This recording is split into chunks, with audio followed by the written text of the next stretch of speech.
it's been going over 5 years, man, doing comedy, and man, just traveling, man, and trying to do my thing, man. I want to be able to reach back, to my hometown, man, and we got some funny people here, man.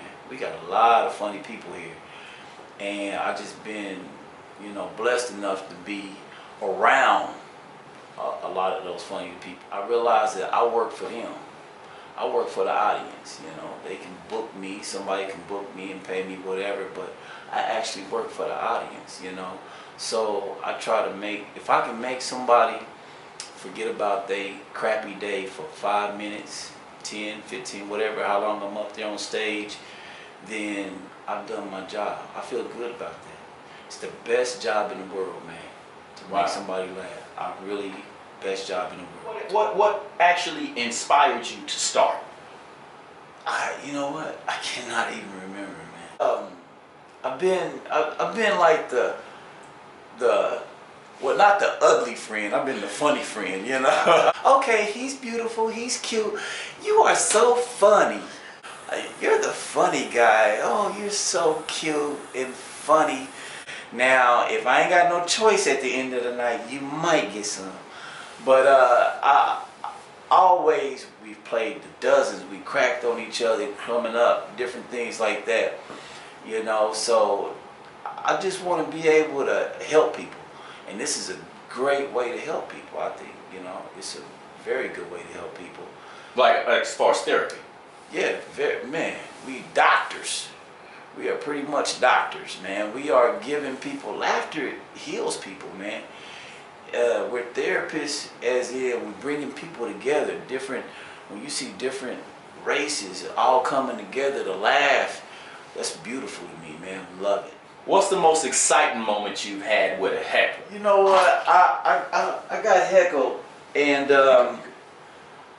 I got heckled in Atlanta, and the lady, she just really tried to go in on me. So I was like, look here, forget this. Forget my set. I'm talking about you all night. And I bagged on her all night. It was great.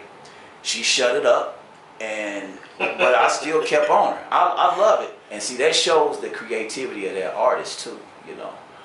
That you can go ahead and handle a heckler. You can shut it down real quick. I really try to pick the brain of other comics too, because I can learn from them. I try to learn from all of them, even the new ones coming in and everything, because what inspires them, is different from what inspires me, and I might be able to look at something in a different way. Insight. It seems like you gained that from, I guess, comedians that were on before you. Yeah. Are there any of them or people in that category that you look up to? Yeah, I look at those guys that's growing, like Rob Reyes has taught me a lot. Also, Luis Powell. Luis was in the game long before me. Funny dude. He's very funny, man. And that dude, like, he really showed me. He was showing me a lot, and actually kind of set me down. Was like, hey man, you need to do this and do that. And I'm never too good for open mics. I go to open mics because a lot of people will be like, hey, why don't you try this in your joke or that in your joke? And it helps me out. It helps me grow. And I think as a comic, man, once you sit down and be like, oh, I got this and I don't need no help writing, I don't need this, you kind of, you stop, you lost your way. You know what I'm saying? You gotta keep evolving, because every crowd is different. You want to raise the bar every time. Every time you go out there, if somebody go out there first on stage, they should set it at some level, and then the next comic set it at a different one, and it should just grow.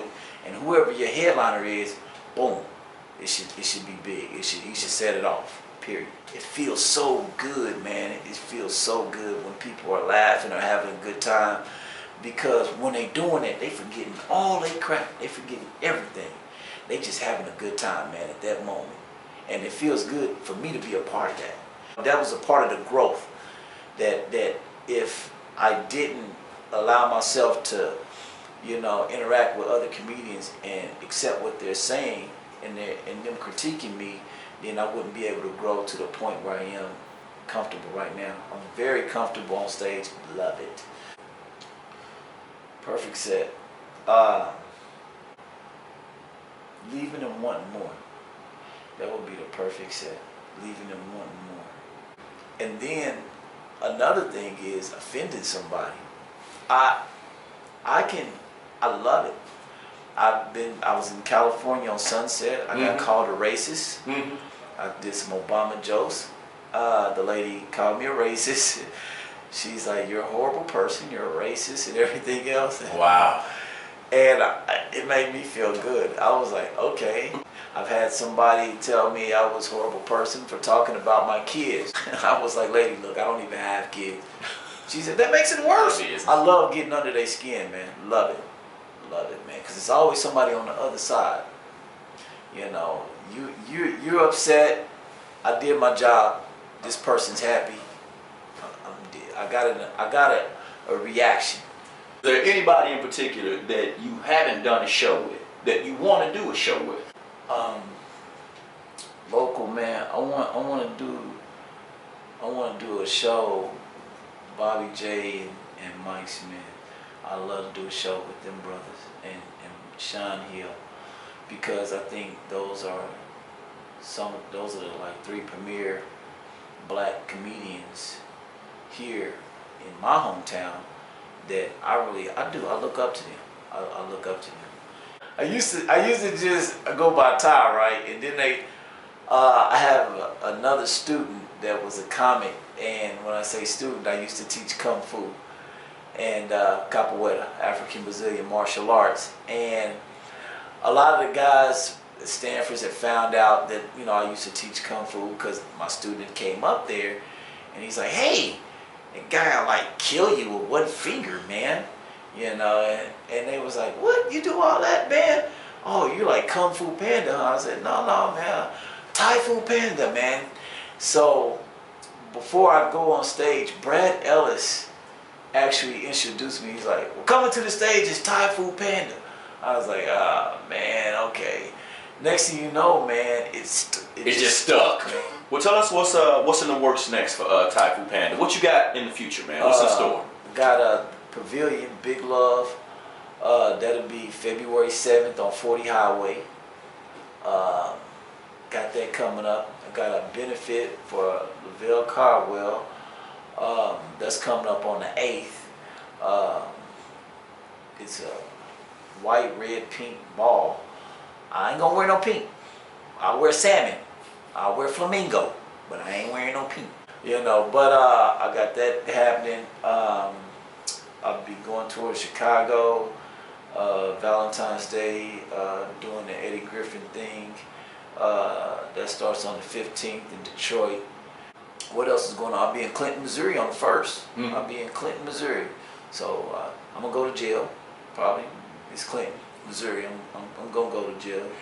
You know, you can't be black in Clinton, Missouri and not go to jail. But you can always check me out on districtu.com, and you can get all my information, all my tour dates, everything. Everything is under Tai-Fu Panda, TAIFU Panda, at Gmail, at Facebook, at Twitter, at Instagram. And if you hit up just districtu.com, then you'll be able to get all that. You'll be able to get to me quicker. All right, that's the deal. A lot quicker. Shout out to Huey and District U. Got Tai-Fu Panda, TheEbonieJeneus. Love you.